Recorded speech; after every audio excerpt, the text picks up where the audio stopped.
सभी को जय हिंद। मैं नितिन निकोडेस स्वागत करता हूँ आप सभी का आपके अपने YouTube चैनल मिशन एनसी से द वे ऑफ सक्सेस में। तो आज आप सभी के लिए एक महा मैराथन क्लास लेकर आया हूँ।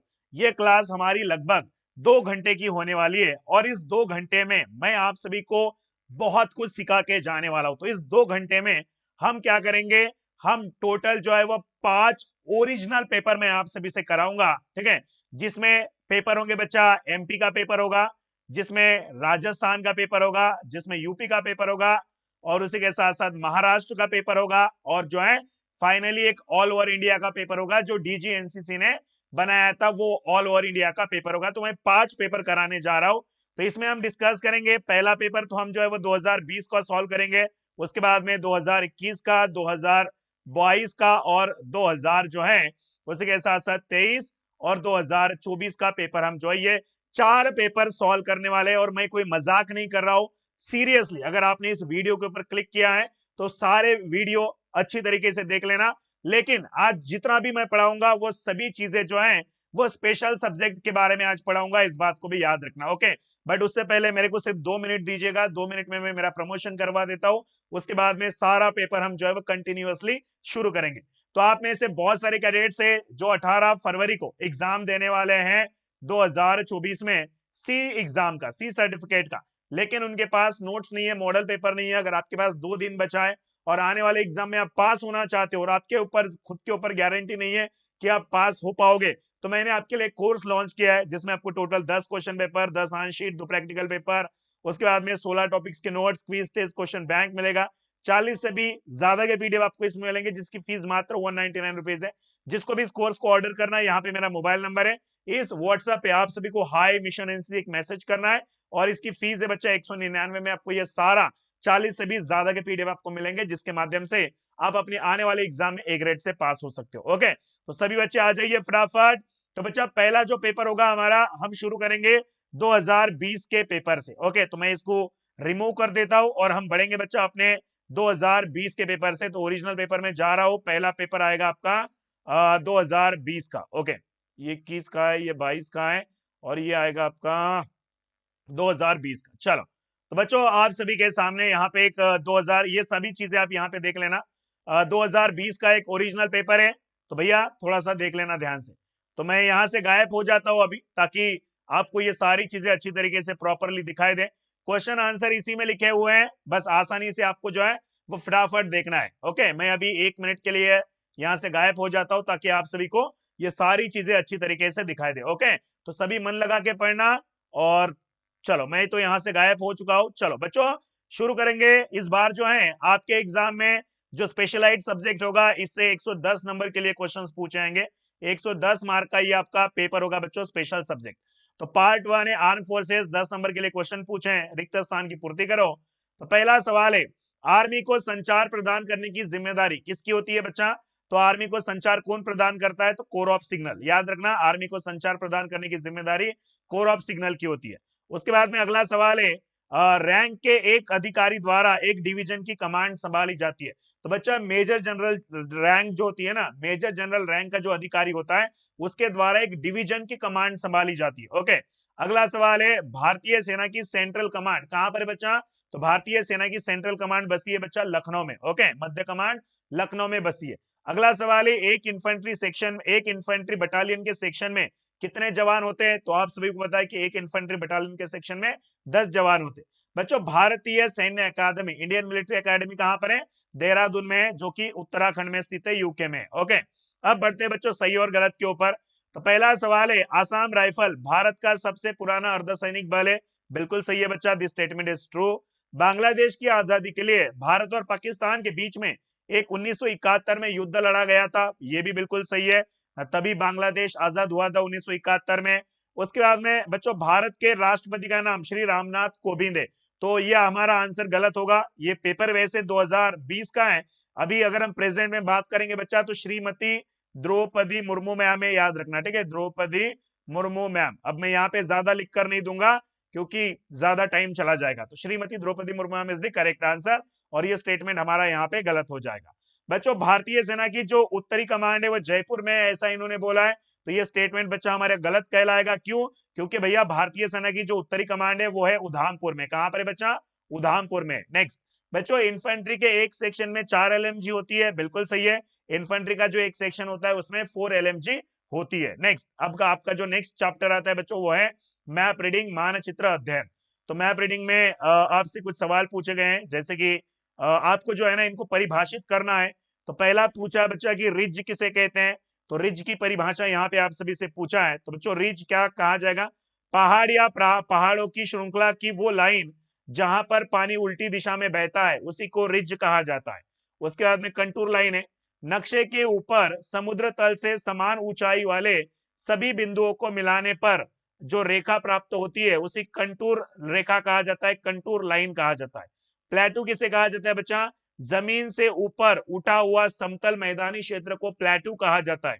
जमीन से ऊपर उठा हुआ जो समतल मैदानी क्षेत्र होता है उसे प्लेटू कहा जाता है। उसके बाद में डेड ग्राउंड किसे कहा जाता है?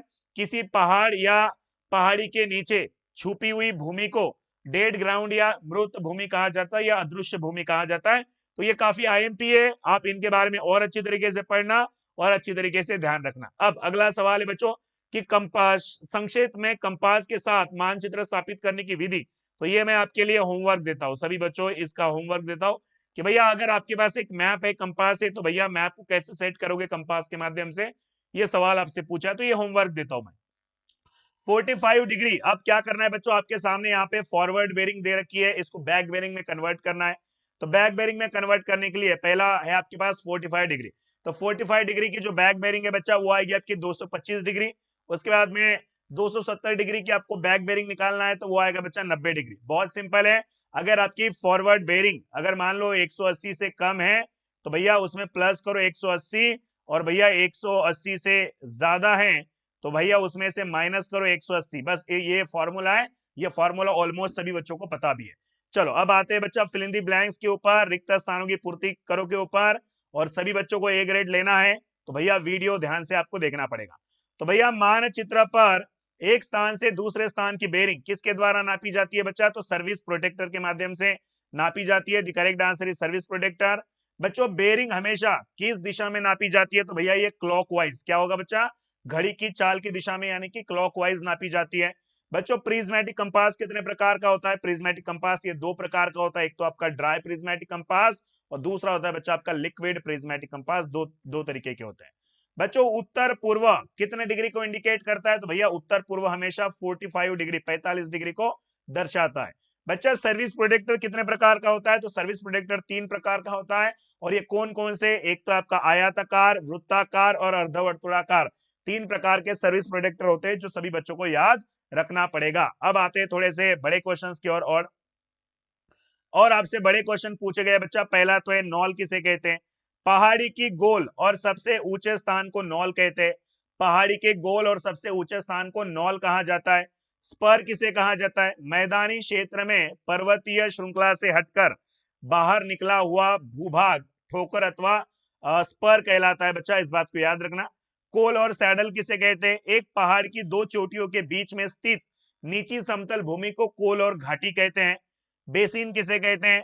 पहाड़ों से घिरा हुआ एक समतल क्षेत्र अथवा किसी नदी और उसकी उपनदियों द्वारा सिंचित क्षेत्र को बेसिन कहा जाता है। रिज किसे कहा जाता है? तो यह किसी उन्नत क्षेत्र, पहाड़, पहाड़ों की श्रृंखला और पर्वतमाला के शिखरों के मिलने वाली रेखा को रिज कहा जाता है। ठीक है, आप सभी को अगर ये बोरिंग लग रहा है तो लेकिन ये आपके पेपर में पूछा जाता है, ये आपको याद रखना पड़ेगा किसी भी हालत में। आज इग्नोर मारोगे तो पेपर में आपकी लगेगी फिर, ठीक है, तो इसलिए इग्नोर मत मारना उस क्वेश्चन को। नेक्स्ट अगला है बच्चा, अगला सवाल है आपके सामने कि उत्तर कितने प्रकार का होता है? 1 मिनट गाइस। नेक्स्ट क्वेश्चन है क्वेश्चन नंबर 8 कि उत्तर कितने प्रकार का होता है? तो भैया उत्तर आपको पता है 3 प्रकार का होता है। कौन कौन सा? तो उत्तर दिशा के 3 प्रकार कौन कौन से? 2 नंबर के लिए सवाल पूछा, इधर मार्क भी गिना करो कि कितने मार्क के लिए ये क्वेश्चन आया है। तो बच्चा एक तो आपका वास्तविक उत्तर, ग्रिड उत्तर और चुंबकीय उत्तर। ठीक है, true north, grid north and magnetic north, ये 3 प्रकार का उत्तर होता है। अगला चैप्टर आता है FCBC, field craft and battle craft. 25 नंबर के लिए सवाल पूछे। बच्चों चीजें क्यों दिखाई देती है? आपको पता है आकार है, चमक है, छाया है, सतह है, फासला है, तिमिर चित्र है, उसके बाद में मूवमेंट है, हरकत है, ये आपको पता है। यानी कि 6S और 1M के माध्यम से हम सभी को चीजें दिखाई देती है। ओके, नेक्स्ट क्वेश्चन बच्चों, दूरी का अनुमान लगाने की विधियां 100% पेपर में आएगा ये सवाल, देख लेना जितने भी बच्चे देख रहे हो, 100% पेपर में आएगा ये वाला सवाल। ओके, तो भैया इसमें क्या है, इकाई का तरीका है, दिखाई का तरीका है, उसके बाद में सेक्शन औसत विधि है, की रेंज विधि है, हल्विंग विधि है, ब्रैकेटिंग विधि है। ओके, और ये क्या है बच्चा, ये सारी की सारी दूरी का अनुमान लगाने की विधियां है। टोटल कितनी विधियां है, टोटल 6 विधियां है, जिसके माध्यम से आप दूरी का अनुमान लगा सकते हो, 100% पेपर में आएगा। अब फिल इन द ब्लैंक्स वाले फिर से क्वेश्चन आ चुके हैं। तो पहला सवाल कह रहा है फिल इन द ब्लैंक्स में फासले का अनुमान लगाते समय बच्चा क्या क्या चीजें असर डालती हैं। तो फासले का अनुमान लगाते समय एक तो भैया जमीनी बनावट और दूसरा है बच्चा मौसम, ये दो चीजें जो है वह फासले का अनुमान लगाते समय असर डालने का काम करती है। नेक्स्ट अगला है बच्चा, अटैक के दौरान में इन्फेंट्री का बेसिक टैग क्या होता है, फायर करो और आगे बढ़ो, फायर एंड मूव। अटैक के दौरान में इन्फेंट्री का बेसिक टैग होता है फायर करो और आगे बढ़ो, फायर एंड मूव। बच्चा फायर ऑर्डर कितने प्रकार का होता है, फायर ऑर्डर ये 3 प्रकार का होता है। बैनाकुलर की मदद से हम कितना डिग्री नाप सकते हैं, तो बैनाकुलर की मदद से हम 4 डिग्री तक नाप सकते हैं। 100 मीटर में हमें साधारणतः कितने स्टेप लेना पड़ता है, कितने कदम लेना पड़ता है, तो 120 कदम लेना पड़ता है। चलो आगे बढ़ते, 5 नंबर का क्वेश्चन है। क्वेश्चन पूछा है कि रात के समय में कौन कौन से फील्ड सिग्नल का इस्तेमाल किया जाता है बच्चों, जैसे कि यहाँ पे आप देख सकते हो, एक तो आपका रेडियो सेट है, उसके बाद में चुटकी की आवाज है, और सीटी बजाना है, बाई विसल है, चुटकी की आवाज, रेडियो सेट, लाइन बेंडिंग का प्रयोग, मिनी फिलर, हथियार से फायर करके। तो इन सभी के माध्यम से जो है हम रात के समय में सिग्नल को देते हैं। The correct answer is next. आपका अगला चैप्टर बच्चों यहाँ पे शुरू हो चुका है, introduction to infantry weapons and equipment. 15 नंबर के लिए क्वेश्चन पूछे हैं। पहला सवाल है, इंसास राइफल की कोई भी 5 विशेषताएं क्या है। तो भैया इंसास जो है एक हल्का हथियार, एक लाइट वेट हथियार है। उसके बाद में इजी टू कैरी, एक जगह से दूसरी जगह पर ले जाना बहुत आसान है। बच्चा इसकी रेंज भी जो है वो 400 मीटर इसकी रेंज हमें मिलती है। इस इंसास के द्वारा हम ग्रेनेड भी फायर कर सकते हैं। इंसास राइफल की जो मैगजीन है वो ट्रांसपेरेंट होती है, पारदर्शी होती है। और बच्चा इंसास का जो बैनट है वो एक मल्टीपर्पज है, ज्यादा फायदेमंद होता है। उसके बाद में इसमें हमें टीआरबी यानी कि 3 राउंड ब्रस्ट की सुविधा भी हमें इसमें देखने को मिलती है, टीआरबी की सुविधा हमें देखने को मिलती है। और इसकी जो मैगजीन है बच्चा वो फाइबर की बनी होती है, तो इसलिए एक लाइट वेट हथियार है और एक पर्सनल वेपन है, और भारत का हथियार बना हुआ भारत का हथियार है। ओके, चलो नेक्स्ट क्वेश्चन है बच्चा, फायरिंग के बाद राइफल की साफ सफाई के क्या क्या सामान लिखोगे। तो भैया चिंदी है, 100% आएगा पेपर में, देख लेना ये वाला क्या है, चिंदी है, पुल थ्रू है, पेचकस है, तेल की बोतल, गर्म पानी, गैस रेगुलेटर चाबी, राइफल सफाई ब्रश, चेम्बर सफाई ब्रश, है ना। उसके बाद में ये चीजें आपको यहाँ पे लिख देना है, पेचकस है, ग्राफाइट ग्रीस ट्यूब है, कई सारे हैं, ठीक है, वो आप यहाँ पे लिख देंगे। बच्चों अगला सवाल है, 5.56 mm इंसास राइफल के द्वारा किस प्रकार का एमुनेशन फायर किया जाता है, किस प्रकार की गोली हम फायर करते हैं। तो बच्चा हमेशा याद रखना 4 प्रकार की गोली फायर करते हैं, एक होता है बॉल राउंड, दूसरा होता है ब्लैंक राउंड, तीसरा होता है ट्रेसर राउंड, एंड चौथा होता है बच्चा एचडी कार्टेज। एचडी का मतलब होता है high density cartridge. Ball round, blank round, tracer round and high density cartridge, ये 4 प्रकार का राउंड हम फायर करते हैं। बच्चा इन्फेंट्री बटालियन के कोई भी 2 सपोर्ट हथियार के नाम आपको बताना है। जैसे बच्चा 84 mm मोर्टार है, एंटी टैंक गाइडेड मिसाइल है, उसके बाद में ऑटोमेटिक एजीएल है, automatic grenade launcher, and 7.62 mm MMG है। तो ये 4 आप यहाँ पे लिख देना, ये सपोर्ट वेपन्स है एक इन्फेंट्री बटालियन के। उसके बाद में आपका नेक्स्ट चैप्टर आ चुका है बच्चा मिलिट्री हिस्ट्री का, सैन्य इतिहास वाला चैप्टर है, 20 नंबर के लिए क्वेश्चन है। अब परमवीर चक्र के बारे में आपको क्या करना है, गूगल पे सर्च कर लेना, यहाँ पे परमवीर चक्र के बारे में आपको पता चल जाएगा बहुत चीजें। अब सही और गलत फिर से रिक्त स्थान की पूर्ति करना है, फिल इन द ब्लैंक्स है। तो बच्चों भारत के पहले परमवीर चक्र का विजेता का नाम क्या है, मेजर सोमनाथ शर्मा सबसे पहले दिया गया है इन्हें। उसके बाद में भारत और चीन के बीच में कब युद्ध हुआ था, 1962 में हुआ था, 1962 में। अब भारत के मौजूदा थल सेना अध्यक्ष का नाम क्या है बच्चा, जनरल मनोज पांडे अभी प्रेजेंट में। उसके बाद में राफेल लड़ाकू विमान को किस देश के द्वारा लाया गया बच्चों, फ्रांस के द्वारा लाया गया। ओके, बांग्लादेश युद्ध के समय में भारतीय सेना के साथ मिलकर लड़ी थी। द राइट आंसर इज मुक्ति वाहिनी, मुक्ति वाहिनी होगा यहाँ पे सही जवाब। ओके, उसके बाद में अभी हमें जोड़िया मिलाना है, सुमेल करना है बच्चा, तो सुमेल करेंगे इनका। तो महाराणा प्रताप बच्चा राजस्थान के थे, ये तो आपको पता है। महाराणा प्रताप कहाँ के थे भैया, महाराणा प्रताप थे राजस्थान के। अकबर कहाँ का था, अकबर सिंध का था। अकबर कहाँ का था बच्चा, सिंध का था। मुजीबुर रहमान ये था बच्चा पूर्वी पाकिस्तान, मुजीबुर रहमान ये पूर्वी पाकिस्तान के थे। याया खान क्या थे बच्चा, ये पश्चिमी पाकिस्तान के थे, याया खान पश्चिमी पाकिस्तान के थे। और बच्चों ये जो टाइगर हिल है, टाइगर हिल कहां पर है बच्चा, कारगिल क्षेत्र में, तो टाइगर हिल बच्चा आएगा यहाँ पे कारगिल में। ओके, चलो याद रखना सभी। अगला सवाल है कि भैया कैप्टन विक्रम बत्रा के बारे में संक्षिप्त नोट लिखो। तो ये भी मैं आपके लिए होमवर्क देता हूं, क्योंकि ये थिंकिंग बेस्ड क्वेश्चन है। अगर मैं इसमें लिख के दूंगा ज्यादा टाइम बर्बाद होगा अपना। ओके, तो अभी कैप्टन विक्रम बत्रा के बारे में आप जानते हो, शेरशाह आपने मूवी देखा होगा, तो जो भी आपको दो चार चीजें उनके बारे में पता है तो यहाँ पे लिख दो। आपका जो नेक्स्ट चैप्टर आता है बच्चा वो है आपका कम्युनिकेशन। तो कम्युनिकेशन के ऊपर सवाल पूछा है, रेडियो टेलीफोनी के सिद्धांत क्या है, तो बच्चा इसे बास के नाम से जाना जाता है। तो बास का फुल फॉर्म होता है आपका brevity, accuracy, security and speed. Okay, काफी आईएमपी क्वेश्चन है और आपको 2024 में भी ये आपको देखने को मिल जाएगा, बास का फुल फॉर्म। ओके बच्चों, तो यहाँ पे जो है हमारा एक पेपर यहाँ पे समाप्त होता है स्पेशल का। अभी के इस वीडियो में हमने टोटल मिलाकर के 105 मार्क का पूरा पेपर हमने यहाँ पे सॉल्व किया है एज इट इज आप सभी के सामने। ओके, स्पेशल ये 2020 का ओरिजिनल पेपर हमारा यहाँ पे समाप्त हो चुका है। तो बच्चों अभी हम बढ़ेंगे 2021 के पेपर की ओर। तो अभी कितना टाइम हो चुका है, मैंने कितने टाइम में ये पेपर सॉल्व कराया था आपका। ओके, तो जैसे कि आप सभी को बताया कि भैया इसको मैंने 16 मिनट में हमारा ये पूरा पेपर जो है हमने सॉल्व किया था। चलो अभी बढ़ते हैं आगे अगले नेक्स्ट वाले इस पे।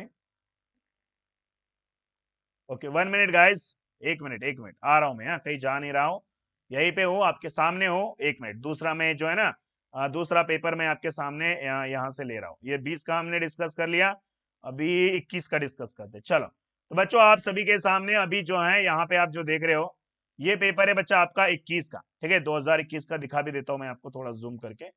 ओके चलो आ चुके हैं हम, ये देखो यहाँ पे कहाँ का है ये बताऊंगा नहीं मैं, ठीक है। और यहाँ पे पूरा सिंबल वगैरह लगा है, ओरिजिनल पेपर है, सिक्का लगा है, स्टैंप लगा है। और यहाँ पे आप पढ़ सकते हो एनसीसी डायरेक्टरेट छुपा दिया है, सी सर्टिफिकेट एग्जाम 2021 2021 का पेपर है। यहाँ से अच्छी तरीके से सभी बच्चे देख लेना। ओके 110 मार्क का पेपर है, तो 110 मार्क के पेपर को हम डिस्कस कर रहे हैं। इसमें पहला है कि बच्चा सेना में जो सेक्शन कमांडर होता है एक हवलदार रैंक का होता है, सही है गलत है, तो बिल्कुल सही है। सेना में जो सेक्शन कमांडर होता है बच्चा वो हवलदार रैंक का होता है, सही है। उसके बाद में भारत के राष्ट्रपति भारतीय सेना के सुप्रीम कमांडर होते हैं, ये भी सही है, सत्य है। बच्चों भारतीय सेना की जो ट्रेनिंग कमांड है वो लखनऊ में है, तो बच्चा ये गलत है, क्योंकि ट्रेनिंग कमांड कहां पर है, वो शिमला में, तो इन्होंने लखनऊ बोला इसलिए हमारा गलत हो गया है। बच्चों आईएमए चेन्नई में, तो बच्चा आईएमए का मतलब होता है इंडियन मिलिट्री एकेडमी, और इंडियन मिलिट्री एकेडमी कहां पर है बच्चा, देहरादून में, तो ये हमारा स्टेटमेंट गलत कहलाएगा, आईएमए देहरादून में। ओके याद रखना बच्चा, ओटीए कहां पर है, तो ओटीए चेन्नई में है, आईएमए देहरादून में। भैया थल सेना अध्यक्ष का नाम अभी वर्तमान में भारत के थल सेना अध्यक्ष का नाम क्या है, जनरल मनोज पांडे साहब। ठीक है, अभी जनरल मनोज पांडे साहब ही तो हैं। नेक्स्ट आगे बढ़ेंगे फिल इन द ब्लैंक्स के ऊपर। आपको फिल इन द ब्लैंक्स का क्वेश्चन है, भारतीय सेना की पूर्वी कमान का हेडक्वार्टर कलकत्ता में, कोलकाता। बांग्लादेश की आजादी के लिए भारत और पाकिस्तान के बीच में 1971 में युद्ध हुआ था बच्चों। एक इन्फेंट्री बटालियन में कितने राइफल कंपनी होती है, 4 कंपनी होती है, 4। भारतीय नौसेना को कितने कमांड में बांटा है, तो भारतीय नौसेना को हमने 3 कमांड में बांटा है बच्चों। उसके बाद में भारतीय थल सेना में एक मेजर की रैंक होती है, तो मेजर के इक्विवेलेंट जो एयरफोर्स में कौन सी रैंक होती है, तो भैया भारतीय थल सेना में अगर वो मेजर होगा तो वो इंडियन एयरफोर्स में उसकी जो रैंक होगी वो स्क्वाड्रन लीडर की होगी। Okay, so squadron leader is the correct answer. अगला है बच्चा मैप रीडिंग। मैप रीडिंग में सवाल पूछा है, सर्विस प्रोटेक्टर 6 इंच लंबा 2 इंच चौड़ा होता है, सही है, सत्य है, ट्रू है। उसके बाद में मानचित्र में पानी की आकृतियों को नीले रंग से दर्शाते हैं, ये भी सही है, बिल्कुल भैया। उसके बाद में क्वेश्चन तीसरा है, नॉर्थ डायरेक्शन 180 डिग्री, भैया उत्तर दिशा हमेशा 180 डिग्री को दर्शाती है, तो ये बच्चा हमारा गलत है। क्यों गलत है, क्योंकि उत्तर एक तो भैया एक तो 0 डिग्री को दर्शाएगा या तो 360 डिग्री को दर्शाएगा, तो इसलिए हमारा ये गलत हो गया। और compass is of the 3 types, बच्चा कंपास के 3 प्रकार है, बच्चा ये भी गलत है, कंपास केवल 2 प्रकार का होता है, dry prismatic compass and liquid prismatic compass. उसके बाद में नॉर्थ ईस्ट 3 टाइप्स, उत्तर दिशा 3 प्रकार की होती है, ये सही है, सत्य है। ओके भैया उत्तर दिशा 3 ही तो प्रकार की होती है, grid north, true north and magnetic north. चलो आगे बढ़ेंगे अगले सवाल की ओर।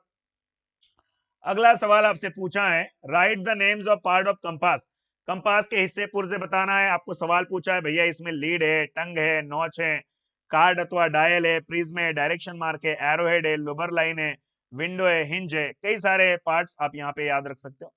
अभी फिर से भैया देखो, ये फिर से यहाँ पे आपके एग्जाम में पूछा गया है, इनको एक्सप्लेन करना पड़ेगा। बच्चों टीला कैसे किसे कहते हैं? पर्वत श्रृंखलाओं से हटकर जो अकेली पहाड़ी होती है उसको हम टीला कहते हैं। बेसिन किसे कहते हैं? पर्वत श्रृंखलाओं के बीच में जो दबी हुई जमीन होती है उसको हम बेसिन कहते हैं। क्लिफ किसे कहते हैं? बिल्कुल सीधी खड़ी चट्टान को हम क्लिफ कहते हैं। ओके, तो ये चीजें आपको पता चल गई है। आगे बढ़ते बच्चा, मैप किसे कहते हैं और मैप कितने प्रकार का होता है? तो मैप की परिभाषा पहले तो बहुत इजी है भैया, किसी कागज या गद्दे का वह टुकड़ा जिसमें हम जमीन पर पे चाहे जो भी चीजें प्राकृतिक हो मानव रचित हो इन सभी को छोटा करके किसी सांकेतिक चिन्ह के द्वारा किसी कागज या गद्दे के टुकड़े पर दर्शाने को मैप कहते हैं। मैप बच्चा कितने प्रकार का होता है? मैप टोटल 7 प्रकार का होता है। एक तो भैया भू आकृति मानचित्र, राजनीतिक मानचित्र, भौगोलिक मानचित्र, आर्थिक मानचित्र, सांख्यिकी मानचित्र, ऐतिहासिक मानचित्र और मिलिट्री मानचित्र। ओके, तो यानी कि आपका रिलीफ मैप है, पॉलिटिकल मैप है, जियोग्राफिकल मैप है, इकोनॉमिकल मैप है, स्टैटिस्टिकल है, हिस्टोरिकल है एंड मिलिट्री मैप है। टोटल 7 प्रकार का मैप होता है। अगला है बच्चों, नाइट नेविगेशन पार्टी के लिए किन चीजों की आवश्यकता होती है? बच्चा जो रात में चलने वाली पार्टी होती है ना उसको नाइट नेविगेशन पार्टी कहा जाता है। तो नाइट नेविगेशन पार्टी के पास क्या क्या चीजें होती हैं? तो भैया उनके पास एक सेट किया हुआ कंपास होता है, एक चमकदार लकड़ी होती है, सफेद चूना होता है, नाइट मार चार्ट होता है, सफेद चौक होते हैं, छोटे छोटे गोल पत्थर कंकड़ उनके पास होते हैं, धुंधली वाली टॉर्च होती है मध्यम रोशनी वाली। तो ये सारी चीजें नाइट नेविगेशन पार्टी के पास होती है। आप यहाँ पे देख लेना, 5 नंबर के लिए सवाल आपसे पूछा गया था। चलो अभी बच्चों यहाँ पे एक सवाल है, आपको डिग्री बताना है कि कितने को कितनी डिग्री इंडिकेट करती है। तो भैया निम्नलिखित में से कार्डिनल पॉइंट के सामने उनकी डिग्री आपको लिखना है। नॉर्थ ईस्ट कितने डिग्री को दर्शाएगा? 22.5 डिग्री को। साउथ साउथ वेस्ट कितने डिग्री को दर्शाएगा? 202.5 को। एंड ईस्ट नॉर्थ साउथ दिखाएगा 67.5 डिग्री को। ओके, तो ये डिग्रियां है और इसके ऊपर पूछा भी गया है क्वेश्चन, तो आपको याद रखना है। अब अगला है बच्चा field craft and battle craft, FCBC है। तो 100% पेपर में आने वाला क्वेश्चन 100% लिख लेना सभी बच्चे। फासले का अनुमान लगाने की कितनी विधियां है बच्चा? आपको पता है 6 विधियां है, 6 मेथड है। इकाई का तरीका, दिखाई का तरीका, सेक्शन औसत विधि, की रेंज विधि, हल्विंग विधि और ब्रैकेटिंग विधि। ये टोटल 6 विधियां है और आपके पेपर में भी आएगा ये सवाल। उसके बाद में बच्चों इन्फेंट्री सेक्शन फॉर्मेशन, ये भी 100% पेपर में आएगा आपके। एक इन्फेंट्री सेक्शन फॉर्मेशन के नाम आपको बताना है। तो भैया एक इन्फेंट्री सेक्शन फॉर्मेशन के 6 प्रकार है, 6 नाम हमने इसे 6 भागों में बांट दिया गया है। एक तो भैया सिंगल फाइल फॉर्मेशन है, फाइल फॉर्मेशन है, डायमंड फॉर्मेशन है, एक्सटेंडेड लाइन फॉर्मेशन है, एरो हेड है, स्पीयर हेड है। ये सारे क्या है? ये इन्फेंट्री सेक्शन फॉर्मेशन के अलग अलग प्रकार है, अलग अलग नाम है। ओके, नेक्स्ट बच्चों चीजें क्यों दिखाई देती है, किन्हीं 4 के कारण बताना है। आकार है, चमक है, छाया है, सतह है, फासला है, तिमिर चित्र है, हरकत है, मूवमेंट है। तो इनके वजह से हमें क्या होती है बच्चों? चीजें दिखाई देती है। ओके, चलो आगे बढ़ेंगे नेक्स्ट क्वेश्चन की ओर। अगला है अगला सवाल, भैया फासला असल से कम कब दिखाई देता है? फासला असल से कम कब दिखाई देता है? तो इसका आंसर क्या लिखेंगे? ओके, जब देखने वाला नीचे से ऊपर की ओर देख रहा हो, उसी के साथ साथ जब देखने वाला और टारगेट के बीच में अगर कोई दबी हुई जमीन हो, सूरज देखने वालों के पीछे की तरफ हो और टारगेट के आसपास के जो निशान है वो हमेशा बड़े हो, तो इस टाइम पे जो है वो फासला असल से कम दिखाई देता है। तो ये कारण है बच्चा। नेक्स्ट,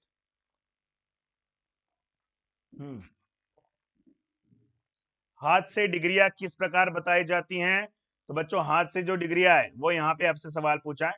तो हाथ से डिग्री मापने के लिए हमेशा बाएं हाथ का प्रयोग करें। पहली बात तो बाएं हाथ से डिग्री मापा जाता है और उसे पूरा खोलकर बांधित दिशा में फैला ले। आपको क्या करना है? उसके बाद में फैला लेना है हाथ को अपने, जिस भी दिशा में आपको डिग्री को नापना है।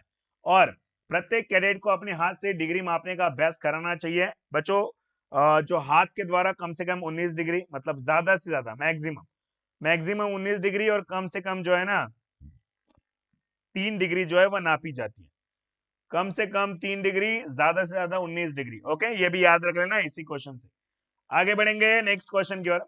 आसान टारगेट को बताने की विधियां बताओ, इजी टारगेट को इंडिकेट करने की। तो भैया इसमें आएगा नाम द्वारा है, सामान्य दिशा द्वारा है, पिछले लक्ष्य के द्वारा है, वर्णन के द्वारा है, दिशा या रेंज के द्वारा है। तो ये भैया ये टोटल 5 तरीके हैं जिसके द्वारा आप इजी टारगेट को इंडिकेट कर सकते हो, बयां कर सकते हो। नेक्स्ट, रात के समय में चीजें दिखाई देने के क्या क्या कारण हो सकता है? तो रात के समय में अगर किसी की हरकत आएगी, किसी की आवाज आएगी, किसी का प्रकाश होगा, धुआं होगा, तो इन सभी कारणों की वजह से हमें रात के समय में चीजें दिखाई देती हैं। ओके, अगला चैप्टर है बच्चा आपका introduction to infantry weapons and equipment. तो यहाँ पे सवाल पूछे गए हैं, फायरिंग के बाद राइफल की साफ सफाई करने के लिए कौन कौन से चीजों की आवश्यकता होती है। तो भैया तेल की बोतल चाहिए, बोर साफ करने का ब्रश चाहिए, चिंदी चाहिए, पुल थ्रू चाहिए, उसके बाद में साइट एडजस्ट करने का टूल चाहिए, पेचकस चाहिए। ये सारी चीजें जो है वो राइफल की साफ सफाई के लिए हमें चाहिए होती है। नेक्स्ट भैया, एक इन्फेंट्री बटालियन के 3 सपोर्टिंग वेपन्स के नाम आपसे पूछा है। तो भैया इसमें आएगा 84 mm मोर्टार है, 80 में एंटी टैंक गाइडेड मिसाइल, उसके बाद में 7.62 mm मीडियम मशीन गन है, ऑटोमेटिक ग्रेनेड लॉन्चर है। तो ये 4 बच्चा आप याद रखना। नेक्स्ट अगला है इंसास की विशेषताएं, 6 विशेषताएं बताओ। ये पिछले क्वेश्चन में भी पूछा था, रिपीट हुआ है बच्चा ये क्वेश्चन, देखो पेपर में मैंने बोला था ना, पेपर जो है वो रिपीटेड रिपीटेड होता है, वही क्वेश्चन फिर से पूछे जाते हैं। तो इंसास की क्या विशेषता है? इजी टू कैरी, एक जगह से दूसरी जगह पे ले जाना ये बहुत आसान है, एक हल्का हथियार है, एक लाइट वेट हथियार है, 400 मीटर इसकी रेंज है, इसके द्वारा आप ग्रेनेड फायर कर सकते हो, इसमें हमें टीआरबी की सुविधा मिलती है, इसका बैनेट मल्टीपर्पज है, और इसकी जो मैगजीन है वो ट्रांसपेरेंट है, पारदर्शी है। ओके, चलो नेक्स्ट अगला है, अगला पूछा है बच्चा, इनके फुल फॉर्म आपको बताना है। एमएमजी का फुल फॉर्म क्या होगा? मीडियम मशीन गन है। एटीजीएम का होगा anti tank guided missile. Okay, तो ये एटीजीएम और उसके बाद में एमएमजी के बारे में फुल फॉर्म पूछा था, बहुत इजी था ये वाला। चलो आगे बढ़ेंगे, नेक्स्ट मिलिट्री हिस्ट्री के ऊपर बढ़ते हैं। क्वेश्चन नंबर 20 के ऊपर 20 है, 20 नंबर का है मिलिट्री हिस्ट्री। भैया भारतीय सेना में वीरता के लिए दिए जाने वाले 4 अवार्ड्स के बारे में बताना है, 5 अवार्ड के बारे में बताना है। जैसे कि परमवीर चक्र है, महावीर चक्र है, शौर्य चक्र है, कीर्ति चक्र है, अशोक चक्र है और सेना मेडल है। ठीक है, तो ये क्या है बच्चा? ये टोटल जो है वो भारतीय सेना में दिए जाने वाले गैलेंट्री अवार्ड है। कारगिल युद्ध कब हुआ था और इसके पीछे क्या क्या कारण था? भैया कारगिल युद्ध आपको पता है 1999 में हुआ था, और इसका कारण यही था कि पाकिस्तान के द्वारा कारगिल क्षेत्र में भारतीय जो चौकियां थी, जो हमारे इंडियन पोस्ट थे, वहां पे जो भारतीय चौकियों के ऊपर जो है ना, वो क्या किया बच्चा? घुसपैठ कर लिया था। तो भारतीय सेना ने अपनी चौकियों को वापस करने के लिए जो है वो निर्णायक युद्ध किया था, लड़ाई की थी। ओके, चलो आगे बढ़ेंगे। आजादी के बाद भारत के द्वारा लड़े गए 3 युद्ध और उनके नाम बताओ, और ईयर भी आपको बताना है, सन बताना है, नाम बताना है, ईयर बताना है। तो भैया पहले तो हुआ था कश्मीर अभियान 1947 टू 48, भारत चीन युद्ध हुआ था 1962 में, उसके बाद में भारत पाक युद्ध हुआ था 1965 में, और भारत चीन युद्ध हुआ था 1971 में। ओके, तो ये चीजें भी आपको पता होनी जरूरी है। नेक्स्ट भैया अगला है, कारगिल युद्ध के दौरान में 1999 में परमवीर चक्र विजेता का नाम क्या होगा? तो या तो भैया इनमें से ही परमवीर चक्र विजेता है, जैसे कि लेफ्टिनेंट मनोज कुमार पांडे है, राइफलमैन संजय कुमार साहब है, कैप्टन विक्रम बत्रा साहब है, ग्रेनेडियर योगेंद्र सिंह यादव साहब है ना। तो ये क्या है? तो भैया ये कारगिल के दौरान में इन सभी को जो है ना क्या किया था बच्चों? परमवीर चक्र से सम्मानित किया गया था। ये सभी कैडेट्स को पता होना जरूरी है। नेक्स्ट आगे बढ़ेंगे अगले सवाल की ओर। अभी भैया यहाँ पे आपको क्या करना है? जोड़ियां मिलाना है। ठीक है, मैच द फॉलोइंग। तो भैया बैटल ऑफ लोंगेवाला एक टैंक की लड़ाई थी, क्या थी बच्चा? बैटल ऑफ लोंगेवाला एक टैंकों की लड़ाई थी, tank is the correct answer. उसके बाद में ऑपरेशन जिब्राल्टर कब हुआ था? 1965 में ऑपरेशन जिब्राल्टर हुआ था। उसके बाद में मुक्ति वाहिनी, मुक्ति वाहिनी का क्या आएगा? 1971, बांग्लादेश के भारत को साथ मिलकर लड़ी थी मुक्ति वाहिनी 1971 में। सीएचएम पीरू सिंह शेखावत कौन है बच्चा? एक परमवीर चक्र विजेता, एक परमवीर चक्र अवार्डी है। क्या नाम था भैया इनका? सीएचएम पीरू सिंह शेखावत जी। ओके, चलो उसके बाद में आ चुका है आपका कम्युनिकेशन। कम्युनिकेशन के ऊपर 5 नंबर के लिए सवाल पूछे गए हैं। पहला है, सेना में कम्युनिकेशन कितने प्रकार का होता है? तो भैया इसमें हम लिखेंगे सांकेतिक भाषा है, लिखित संदेश है, लाइन कम्युनिकेशन है, ध्वनि माध्यम है, रेडियो कम्युनिकेशन है। ओके, तो ये सारे कम्युनिकेशन के अलग अलग प्रकार हैं। अगला है बच्चों, रेडियो कम्युनिकेशन के 3 उपकरणों के नाम आपको यहाँ से पूछा गया है। तो इसमें हम लिखेंगे BA Mark II है, मोटोरोला है, BA3 है एंड आरएस स्टोर वी है। ओके, तो ये क्या है बच्चा? रेडियो कम्युनिकेशन के 3 इंपॉर्टेंट उपयोग। क्लियर है सभी बच्चे?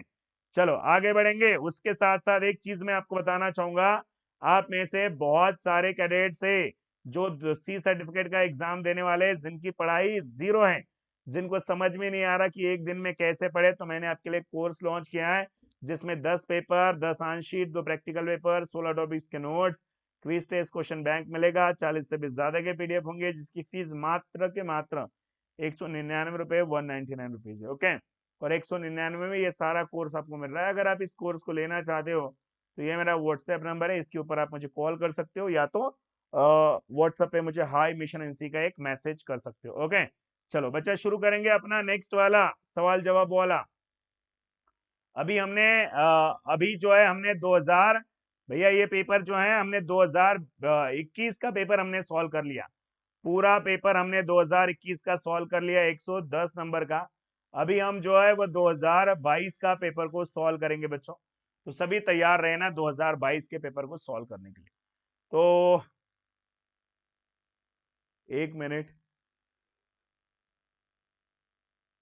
ओके, तो बच्चा 2022 का पेपर है, आप यहाँ पे देख सकते हो। मैं थोड़ा जूम कर देता हूँ अगर आपको नहीं दिखाई दे रहा है तो। एनसीसी ग्रुप हेडक्वार्टर का नाम मैंने हाइड कर दिया, ये बताना अलाउ नहीं होता है। 2022 का है, सी सर्टिफिकेट का है, सीनियर डिवीजन सीनियर विंग के लिए। तो भैया 110 मार्क का पूरा पेपर है, और ये एक ऑफिशियल आंसर शीट है जो मैं आपसे डिस्कस कर रहा हूँ ना। ये क्या है, एक ऑफिशियल आंसर शीट है। तो भैया आर्म फोर्सेस के ऊपर 10 नंबर के लिए क्वेश्चन पूछे हैं। तो किन्हीं भी 5 भारतीय सेना के कमांड के नाम आपको बताना है मुख्यालय के साथ। तो उनका हेडक्वार्टर कहाँ पर है ये भी आपको पता होना चाहिए। तो बच्चा भारतीय सेना की जो नॉर्दर्न कमांड है उसका हेडक्वार्टर है उधमपुर में। ईस्टर्न कमांड है उसका हेडक्वार्टर कलकत्ता में है। वेस्टर्न कमांड जो है उसका हेडक्वार्टर चंदी मंदिर में है। और सेंट्रल कमांड जो है लखनऊ में बसी है। साउथर्न कमांड पुणे में बसी है। साउथ वेस्टर्न कमांड जयपुर में बसा है, और ट्रेनिंग कमांड शिमला में बसी हुई है। ओके, तो इसका एक बार स्क्रीनशॉट मार लो सभी बच्चे, बहुत जल्दी से फटाक से। चलो आगे बढ़ेंगे बच्चों। अभी अगला है कि निम्नलिखित सहायक सेनाओं की सहायक कार्य लिखो। भैया इनके जो सपोर्टिंग सर्विसेज है ना ये, तो सपोर्टिंग सर्विसेज की क्या क्या कामें होती है, ऐसा सवाल आपसे पूछा है। तो भैया आर्मी आर्मी एजुकेशन कोर का काम क्या होता है। तो जो ट्रूप्स को उच्च शिक्षा प्रदान कर एक अच्छा मानव संसाधन तैयार करना जो है एक आर्मी एजुकेशन कोर का गोल होता है, ठीक है, ऑब्जेक्ट होता है। उसके बाद में अगला है, ओके, आर्मी सर्विस कोर। तो भैया आर्मी सर्विस कोर क्या है, तो खाद्य सामग्री, तेल, फ्यूल, लुब्रिकेट्स एंड अन्य सामग्री आर्मी, नेवी और एयरफोर्स के तक पहुंचाने का काम करता है, वो है आर्मी सर्विस कोर। नेक्स्ट, आपका नेक्स्ट चैप्टर आ चुका है बच्चा मिलिट्री हिस्ट्री का। और मिलिट्री हिस्ट्री में आपसे क्वेश्चन पूछे हैं, मैप रीडिंग में उत्तर के कितने प्रकार होते हैं। मैप रीडिंग में उत्तर के बच्चा हमेशा याद रखना 3 प्रकार होते हैं। एक होता है आपका ट्रू नॉर्थ, दूसरा होता है ग्रिड नॉर्थ, और तीसरा होता है magnetic north. True north, grid north and magnetic north, ये जो है ना, ये 3 प्रकार के नॉर्थ होते हैं, याद रखना मैप रीडिंग में। अगला है, निम्नलिखित का आपको रिक्त स्थान भरना है, खाली स्थान भरना है। तो भैया कंपास की सुई हमेशा किस दिशा को इंडिकेट करती है, तो कंपास की सुई जो है वह चुंबकीय उत्तर को इंडिकेट करती है, मैग्नेटिक नॉर्थ को इंडिकेट करती है। जीपीएस का फुल फॉर्म क्या होगा बच्चों, global positioning system, GPS global positioning system. और उसके बाद में ध्रुव तारा उत्तर दिशा को इंडिकेट करता है। तो भैया ध्रुव तारा कौन सा, तो ध्रुव तारा जो है वो, अभी हम इसका आंसर एग्जैक्ट मुझे नहीं पता, आई थिंक साउथ होना चाहिए, मतलब दक्षिण हाथ होना चाहिए, साउथर्न हैंड, लेफ्ट वाला होना चाहिए, तब इसका आंसर हमें देखने को मिल जाएगा। ठीक है, चलो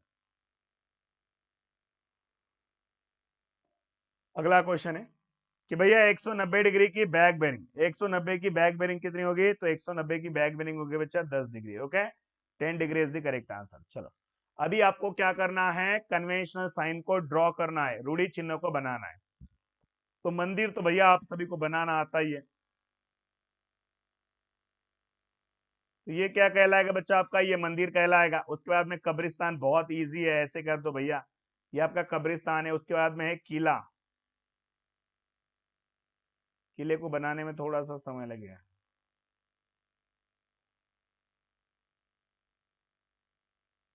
ओके, तो बच्चा इस तरीके से आपका किला कहलाएगा।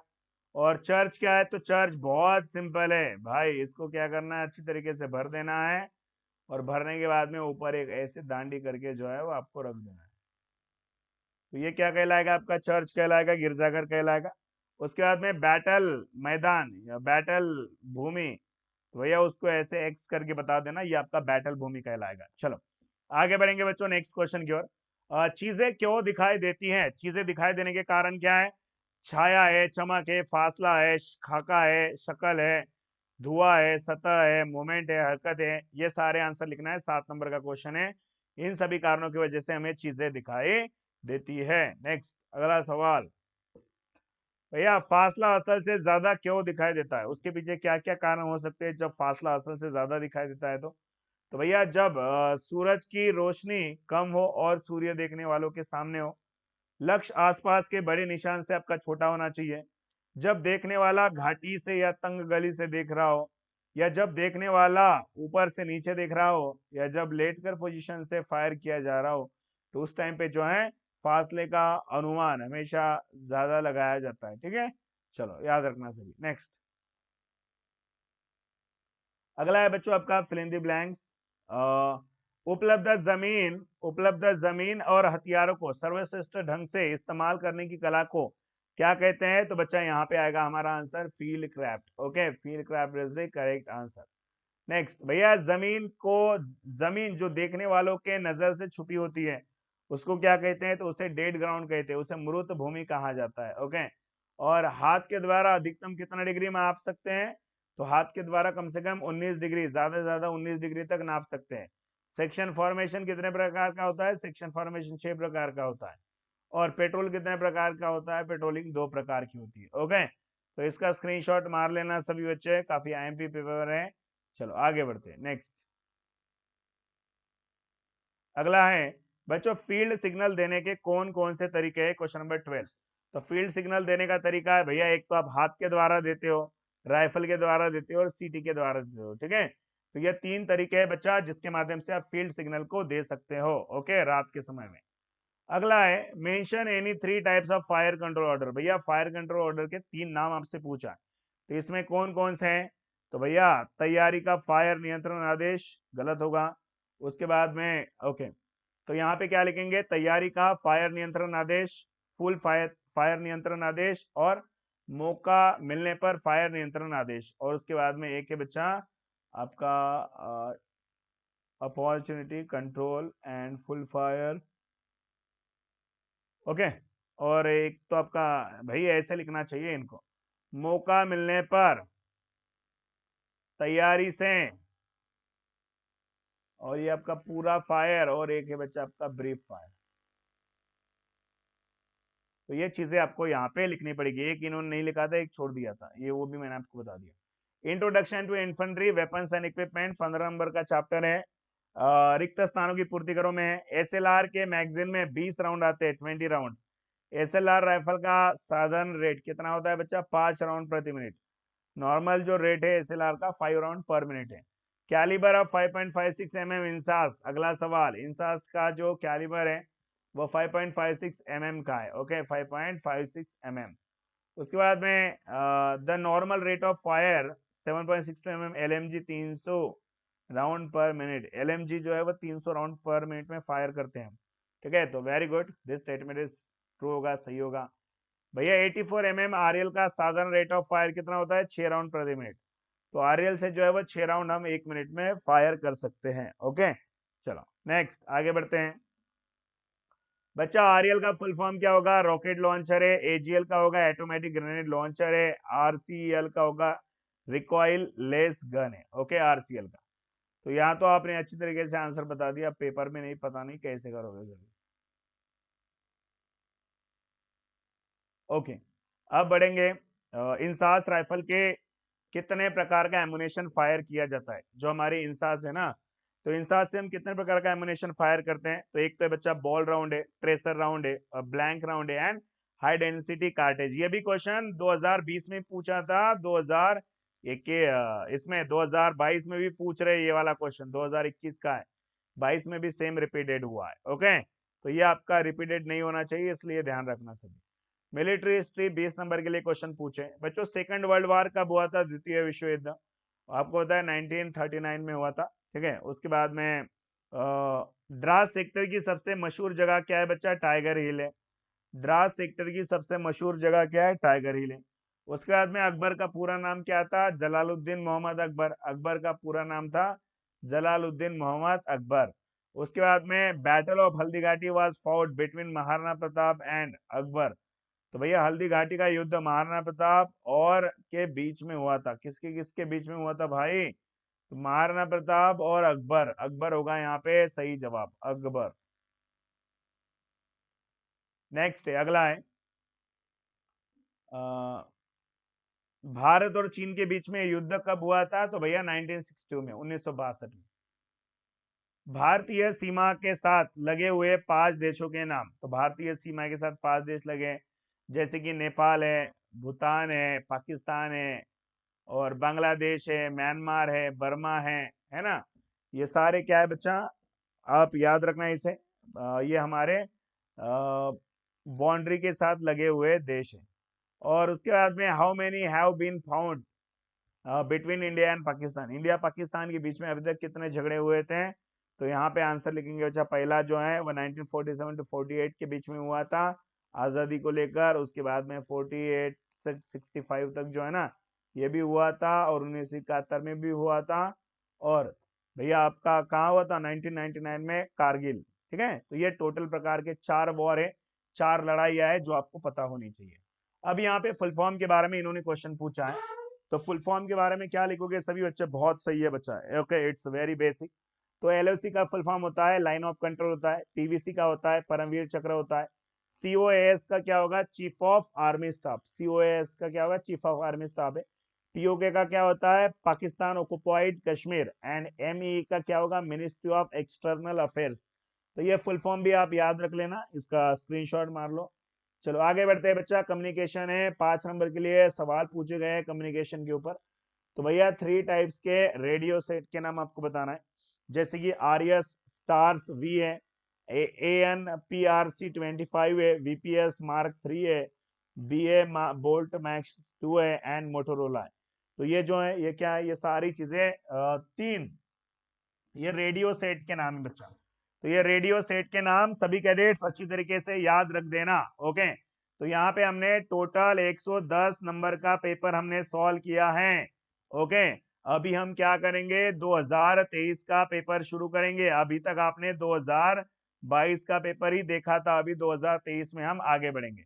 उससे पहले एक बात बता दूं, आप में से बहुत सारे कैडेट्स हैं आने वाले एग्जाम में ए ग्रेड लेना चाहते हैं, और बहुत सारे कैडेट की पढ़ाई बिल्कुल भी जीरो है, उनको समझ में नहीं आ रहा है पढ़े तो कहाँ से पढ़े। तो हमने आपके लिए कोर्स भी लॉन्च किया है, ठीक है, जिसमें आपको 10 क्वेश्चन पेपर मिल रहे हैं, 10 आंसर शीट मिल रही है, 2 प्रैक्टिकल पेपर मिल रहे हैं, 16 टॉपिक्स के नोट्स है, क्विज है, क्वेश्चन बैंक है, जिसकी फीस मात्र 199 है। 199 में आपको ये कोर्स मिल रहा है। जिसको भी ये कोर्स ऑर्डर करना है, ये मेरा व्हाट्सएप नंबर है, इस नंबर पे आप मुझे कॉल कर सकते हो, टेक्स्ट मैसेज कर सकते हो, और अपने लिए इस कोर्स को ऑर्डर कर सकते हो। और सभी बच्चे 40 से भी ज्यादा के पीडीएफ होंगे, इतना पढ़ोगे तो आपका 100% ए ग्रेड है। पढ़ना पड़ेगा, लेकिन अगर विदाउट पढ़े आप ये करोगे तो दिक्कत हो जाएगा, ठीक है। चलो नेक्स्ट। अभी मैं 2024 के पेपर में चला जाता हूँ। अभी तक तो हमने 2022 का सॉल्व किया था ना। 1 मिनट, ओके। तो बच्चों अभी यहाँ पे जो है हम डीजीएनसीसी का पेपर हम सॉल्व करेंगे 2023 का। तो मैंने 20, 21 और 22 के पेपर सॉल्व करा दिए। अभी 2023 की बारी है, डीजीएनसी का पेपर है ये वाला, और इसमें हमें जाना है स्पेशलाइज्ड सब्जेक्ट में, ठीक है। तो स्पेशलाइज्ड सब्जेक्ट कहाँ से आएगा हमारा? यहाँ से आई थिंक शुरू होना चाहिए, ठीक है। तो यहाँ पे देख सकते हो DGNCC C certificate examination set number 9 and special subject army, 110 number का ये भी चैप्टर है आपका। आर्म फोर्सेस के ऊपर पहला क्वेश्चन यहाँ पे बनता है, भारतीय थल सेना अध्यक्ष का नाम। बच्चा अभी प्रेजेंट में भारतीय सेना के थल सेना अध्यक्ष कौन है? तो जनरल मनोज पांडे साहब है। उसके बाद में सेना का मुख्यालय कहाँ पर है? बहुत ईजी है, नई दिल्ली में है। आईएमए कहाँ पर है बच्चा? तो देहरादून में है। हमारे रक्षा मंत्री का नाम क्या है? तो श्री राजनाथ सिंह है। उसके बाद में चीफ ऑफ डिफेंस स्टाफ का नाम क्या है? तो चीफ ऑफ डिफेंस स्टाफ का नाम है जनरल अनिल चौहान है। क्या नाम है उनका? जनरल अनिल चौहान साहब है। तो इस तरीके से याद रखना। आपका अगला है क्वेश्चन नंबर 2, फुल फॉर्म लिखो। तो एमवीसी का क्या होगा बच्चा? महावीर चक्र है। पीवीसी का होगा परमवीर चक्र है। एवीसी का होगा अति विशिष्ट सेवा मेडल। उसके बाद में वी पीवीएसएम का होगा परम विशिष्ट सेवा मेडल, और VSM का होगा विशिष्ट सेवा मेडल। तो ये जरूर याद रखना, फुल फॉर्म भी आपके एग्जाम में पूछे जाते हैं। नेक्स्ट भैया मैप रीडिंग की ओर बढ़ते हैं। अभी अगला चैप्टर आपका bearing are always measured in. भैया बेरिंग हमेशा कैसे नापी जाती है? क्लॉकवाइज नापी जाती है, यानी कि घड़ी की चाल की दिशा में नापी जाती है। ऑफिशियल मैप कहाँ बनाया जाता है? तो भारतीय सर्वेक्षण विभाग, जहां पर है ना, जो देहरादून में भारतीय सर्वेक्षण विभाग, वहां पे जो है ना ऑफिशियल ऐप को प्रिपेयर किया जाता है, बनाया जाता है। नेक्स्ट भैया नक्शे के ऊपर बेरिंग नापने के लिए किसका इस्तेमाल किया जाता है? तो मैप के ऊपर अगर आपको डेरिंग बताना हो ना, बेरिंग, सॉरी डेरिंग नहीं, हाँ सर्विस प्रोटेक्टर का यूज करते हो आप। Bearing is the correct answer. नक्शे में जो नीला रंग होता है पानी को इंडिकेट करता है, वाटर को इंडिकेट करता है ना। चलो बहुत बेसिक बेसिक क्वेश्चन है भैया। अभी इनके कन्वेंशनल साइन आपको निकालना पड़ेगा। विलेज का जो कन्वेंशनल साइन है, ब्रिज का है, कंट्रोल लाइन का ये है, टेम्पल का ये है, एंड उसके बाद में अभी मैंने आपको जो है ना इसका भी बता दिया है। ओके, तो ये लाइन वेल यानी कि पक्का कुआं, तो पक्के कुएं का कन्वेंशनल साइन इस तरीके से होना चाहिए आपका। बच्चों बेरिंग निकालने के कितने तरीके? बेरिंग निकालने के बहुत सिंपल दो तरीके हैं। एक तो है जब आपकी फॉरवर्ड बेरिंग 180 से ज्यादा है तो उसमें से 180 माइनस करो। अगर आपकी फॉरवर्ड बेरिंग 180 से कम है तो उसमें आपको प्लस करना है बच्चा 180। ओके, तो ये ज्यादा और प्लस इतना ही आपको करना है, इसके ज्यादा कुछ नहीं करना है। नेक्स्ट भाई डिफाइल किसे कहते हैं? डिफाइल तो कोई भी आकृति, चाहे वह प्राकृतिक हो या कृत्रिम, जो सैनिकों के एक दस्तों के अपने फैलावते सिड़कने का कारण ही जो है वो डिफाइल है। ओके, वह मैदान जो उबड़ खाबड़ जमीन में पहाड़ों के कारण प्रेक्षक को दिखा नहीं देती है, उसी को जो है बच्चा क्या कहा जाता है? Dead ground. ओके, मृत भूमि। उसके बाद में ट्रू नॉर्थ, इसकी परिभाषा क्या होगी?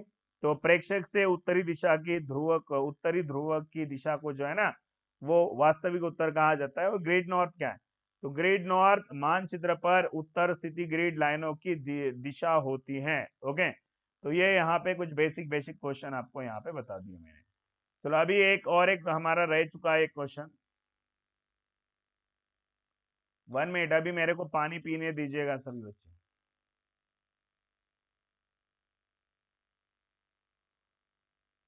ओके भैया, ग्रिड लाइन के बारे में सवाल है। ग्रिड लाइन तो ग्रिड सिस्टम द्वारा केवल किए गए क्षेत्र का लगभग केंद्र उत्तर और दक्षिण रेखा के समानांतर और समकोण पर चलने वाली रेखाएं को जो है ग्रिड लाइन कहते हैं। उसके बाद में आया आपका FCBC field craft and battle craft. Fill in the blanks के क्वेश्चन है।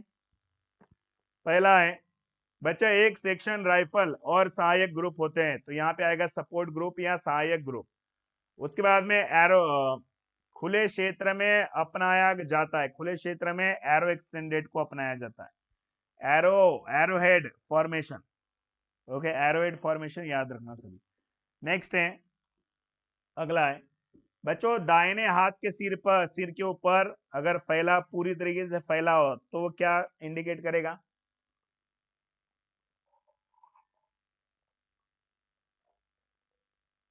हम्म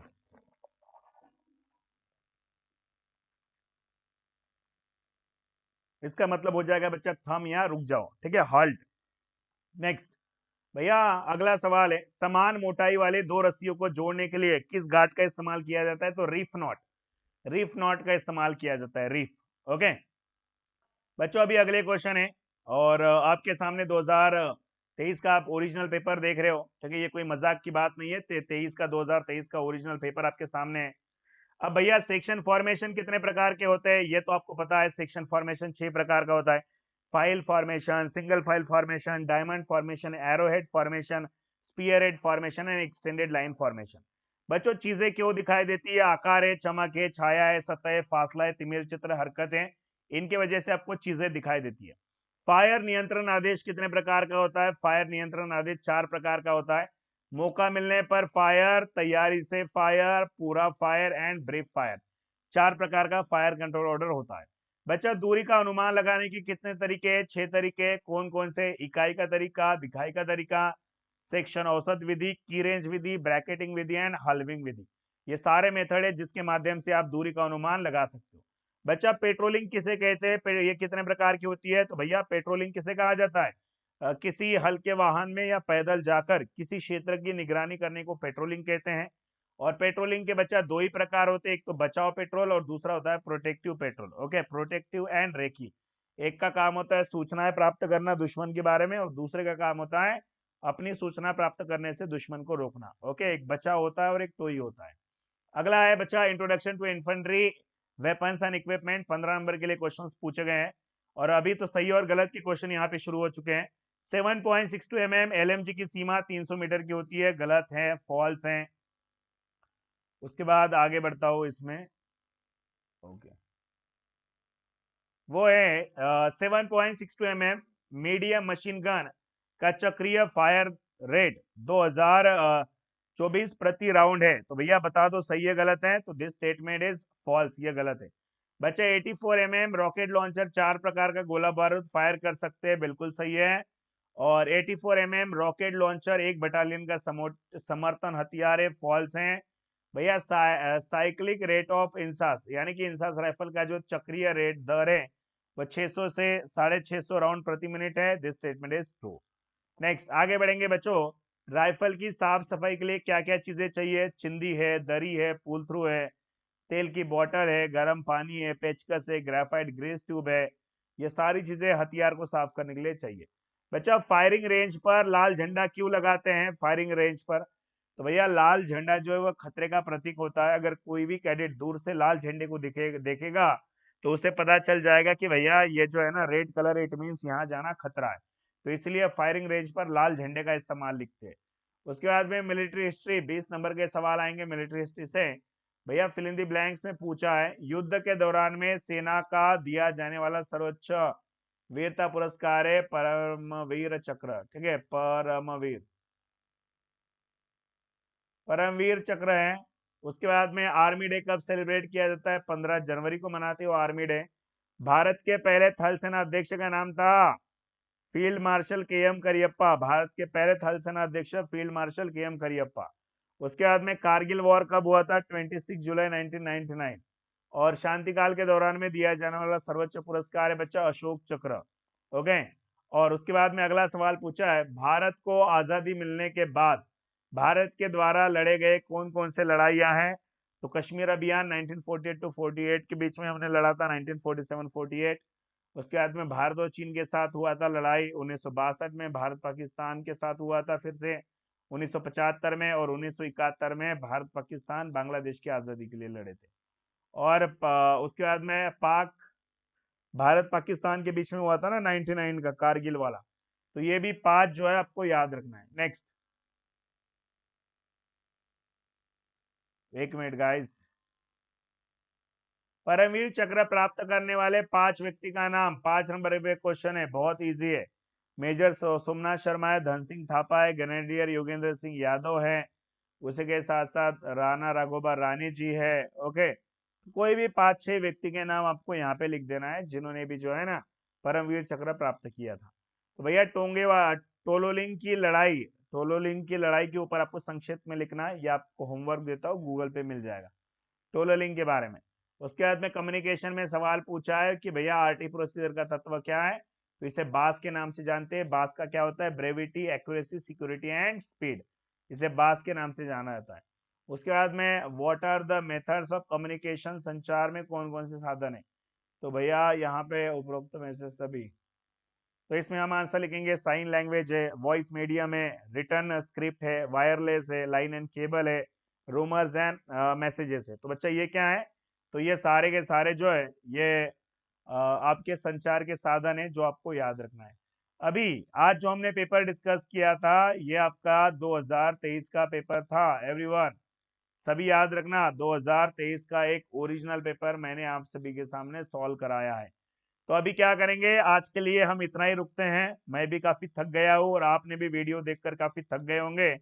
अगर वीडियो में कोई मिस्टेक होगी तो आप मुझे सुझाव कमेंट बॉक्स में दे देना। और जिसको भी पेड कोर्स ऑर्डर करना है आप में से, जिसका भी सपना है कि आने वाले एग्जाम में वो पेड कोर्स लेना चाहता है, तो वो सारे बच्चे अपना कोर्स आज ही ऑर्डर करेंगे। बाकी तो भैया आपके पास ज्यादा समय बचा नहीं है, पेपर बहुत जल्दी आने वाला है, परसों के दिन पेपर है। और अपनी पढ़ाई शुरू कर देना। आज भी अगर आप ए ग्रेड लेना चाहते हो, एक दिन में भी ए ग्रेड आ सकता है, बस आपको पढ़ना पड़ेगा जो मैं आपको बताऊंगा। तो 10 question paper, 10 answer, 2 practical paper, 16 chapter के note, quiz test, question bank, लगभग 199 इसकी प्राइस है और 40 से भी ज्यादा के आपको इसमें पीडीएफ देखने को मिल जाएंगे। तो आप सभी इस वीडियो को कहां से देख रहे हो, कमेंट बॉक्स में कमेंट कर देना। सभी बच्चे आप इस वीडियो को कौन से राज्य से देख रहे हो, कमेंट बॉक्स में कमेंट करें। और बिल्कुल मिलता हूं बच्चों अपनी नेक्स्ट वाली वीडियो में। कल इसका कॉमन सब्जेक्ट का पेपर आपके लिए मैं लेकर आऊंगा। ओके, तो तब तक के लिए अपना ध्यान रखें। सभी को जय हिंद, वंदे मातरम, बाय एवरीवन।